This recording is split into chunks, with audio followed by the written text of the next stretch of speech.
26 जनवरी के दिन को हर साल राष्ट्रीय त्योहार के रूप में मनाया जाता है। साल 1950 में इसी दिन भारत का संविधान लागू हुआ था। ऐसे में तभी से हर साल गणतंत्र घोषित होने के उपलक्ष्य में इस दिन को बहुत ही धूमधाम के साथ मनाया जाता है और दिल्ली में कर्तव्य पथ पर हर साल परेड का आयोजन भी किया जाता है, जिसमें देश की सेना की शक्ति, राज्यों की विविध संस्कृति से लेकर देश की तरक्की की झलक देखने को मिलती है। इसमें झांकियां भी देखने को मिलती हैं, साथ ही साथ परेड निकाली जाती है। इस परेड को देखने के लिए दिल्ली में रहने वाले ही नहीं बल्कि दूर दूर से लोग यहाँ पर पहुँचते हैं और इसका लुत्फ उठाते हुए नजर आते हैं।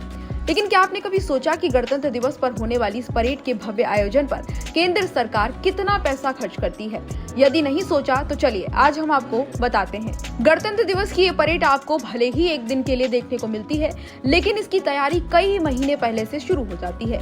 इस तैयारी का मकसद परेड के आयोजन को पूरी तरह से परफेक्ट बनाना होता है। तैयारी से लेकर परेड के दिन के आयोजन के दिन तक केंद्र सरकार बेहद मोटी रकम खर्च करती है। एक रिपोर्ट की अगर मुताबिक बात की जाए तो 2021-2022 के लिए डिफेंस डिपार्टमेंट में इवेंट विंग को केंद्र सरकार ने 1,32,53,000 रुपए अलॉट किए थे। हालांकि इसमें ये नहीं बताया गया था कि उस वित्त वर्ष में समारोह में आयोजन में कितना खर्च हुआ। ये जो पैसा अलॉट किया गया था उसकी जानकारी फिलहाल हमने आपको दी। लेकिन क्या आप लोगों को पता है कि गणतंत्र दिवस की या फिर स्वतंत्रता दिवस की जो परेड होती है, जिसका आयोजन सरकार करती है, उससे सरकार को कमाई भी होती है। ये कमाई कितनी होती है और कैसे होती है, चलिए ये भी आपको बताते हैं। एक आरटीआई से ये जानकारी मिली है कि केंद्रीय रक्षा मंत्रालय परेड देखने के लिए आने वाले दर्शकों को टिकट बेचकर कमाई करता है। ये टिकट ऑनलाइन और ऑफलाइन दोनों माध्यमों से बेची जाती है।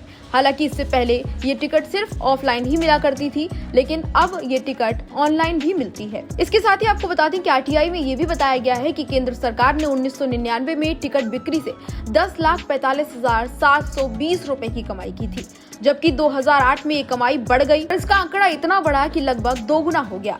आपको बता दें कि 2008 में ये आंकड़ा बढ़कर 17,63,021 रुपए हो गया।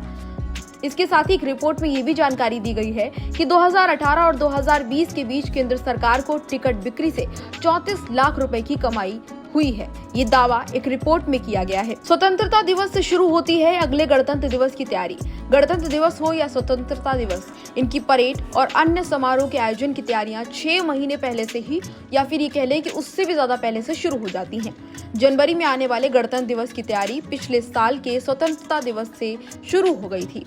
अब जो गणतंत्र दिवस इस बार हुआ है, इस गणतंत्र दिवस से पहले ही अगले स्वतंत्रता दिवस की तैयारियां शुरू हो जाएंगी। इस दौरान परेड और अन्य आयोजनों में भाग लेने वाले प्रतिभागियों को उनकी भूमिकाएं बताई जाती हैं। इसके बाद परेड आदि की प्रैक्टिस की जाती है। प्रैक्टिस के दौरान उनको तमाम तरह की चीजें सिखाई जाती हैं। इसके लिए आयोजन से पहले 600 घंटे से ज्यादा की प्रैक्टिस की जाती है। यही वजह है कि एकदम परफेक्शन के साथ आपको तमाम परेड नजर आती हैं। किसी भी तरह की कोई खामी ना हो, इसी सब चीजों को ध्यान में रखते हुए इतने लंबे समय को लिया जाता है ताकि गणतंत्र दिवस या फिर स्वतंत्रता दिवस की परेड एकदम परफेक्ट तरीके से निकाली जा सके। हालांकि इस बार की गणतंत्र दिवस की परेड भी इसी तरह से बिल्कुल अलग और काफी ज्यादा आकर्षित थी। आपको ये परेड कैसी लगी हमें कमेंट बॉक्स में जरूर बताएं। इसी तरह की तमाम और जानकारियों के लिए और अपडेट्स के लिए देखते रहिए भारत एक्सप्रेस।